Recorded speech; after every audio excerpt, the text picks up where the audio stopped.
Welcome back, everyone, to the smartest year ever, our quest to become the world's greatest conversationalist. My name is Gordy. Hello, and I was just wondering, is there a single square mile of land on Earth where no human has ever set foot?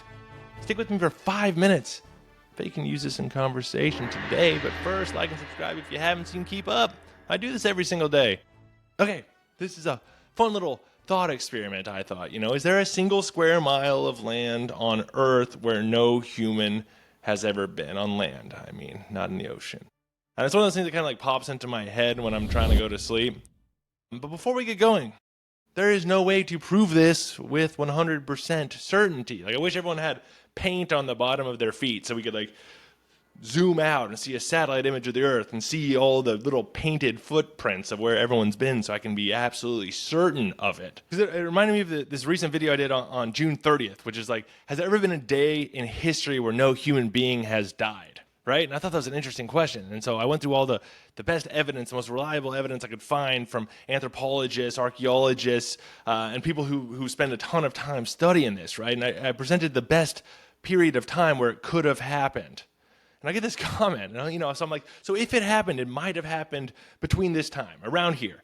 And I get this comment from this guy, it's like, oh, so maybe it happened? So maybe? Good answer, bro. And I was just like, that cracked me up. I was just like, well, sorry that wasn't a satisfying answer for the binary world you live in. If you're a doofus who would rather have some unreliable absolute shoved at them than use any critical thinking skills, this is not for you, because I literally do respect you guys all too much to just give you some fraudulent absolutism in the name of pseudo-intellectual satisfaction. There are plenty of other channels where they're much looser with their sources and reasoning, so I am trying to give you the best information I can based off reliable academic sources, all right? I'll get off my soapbox now, but it was just cracking me up. It's I'm not a wizard, man. What do you think, that I went back there and I was like, oh, no one died today, time to travel back to the future and make this YouTube video? I'd be doing tons of other things if I could do that. But seriously, thanks for the comment. I do appreciate it.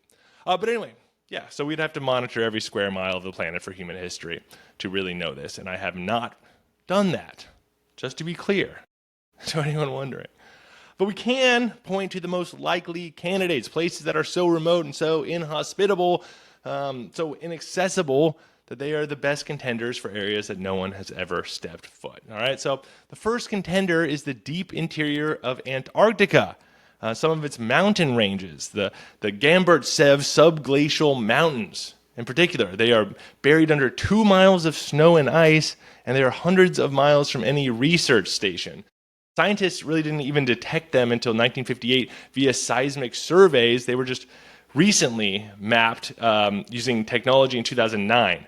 And no one has physically stood on most of these summits because you'd have to drill through an ice sheet to get there. A geophysicist working with the project that hopes to be the first to drill and study the samples there, he said, amazingly, we have samples of the moon, but none of the Gamburtsevs. So, it's very hard to get to. No one's been to. It's been mapped with some radar technology, but pretty certain no one's ever stepped foot there.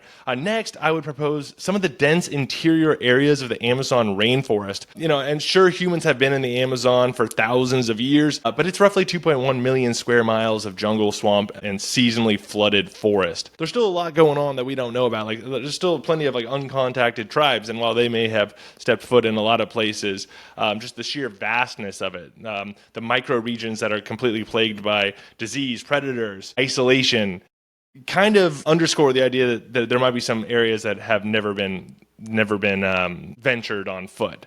And it really is one of the most brutal places in the world. I think I'd truly rather be dropped into a random place in Antarctica than the dense Amazon rainforest, in the middle of the rainforest. And they even called it, you'd think that you would have a bunch of, no, there's a lot of life and stuff, but they call it the green desert, and everything there is also primed to kill you. Any food that or animal that dies gets scavenged so quickly. Insects, other animals, everything there is primed to kill you. It's rough, So I've read Ernest Shackleton's account of Antarctica survival, and I've read Percy Fawcett and Fawcett's jungle expeditions in the Amazon. And his sound way worse. Honestly, they sound horrible. just a lot of things to worry about. You're hot, you're sticky, diseased.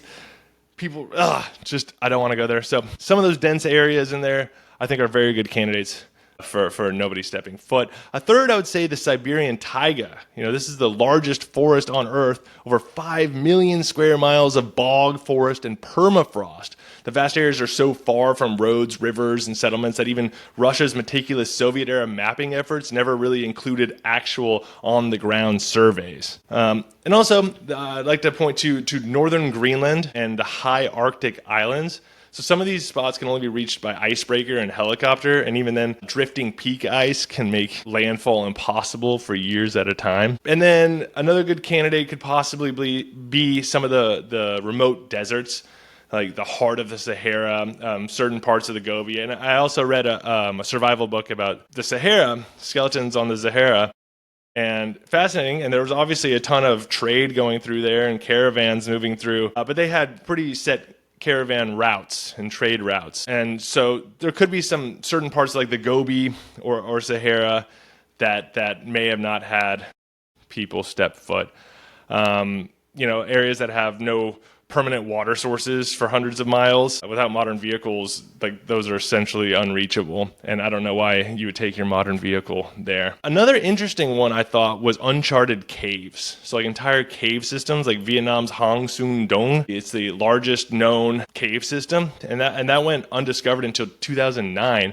So there's no doubt that there are chambers and networks that humans have simply never been, because we haven't even found them yet. But it's also worth noting that landscapes change. Rivers will shift course, glaciers advance and retreat, deserts expand, forests regrow. So a place that's untouched today, I can't say with certainty that it hadn't been visited millennia ago. It's impossible to know without evidence. I'm sorry, guy, that is frustrated right now.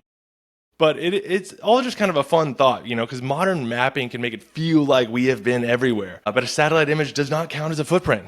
So like even in well-traveled regions, there could be hidden valleys, sheer cliffs, or patches of land that have never hosted a human step, like some Himalayan cliffs, for instance. So there you have it. Has a person stood on every bit of dry land? Almost certainly not.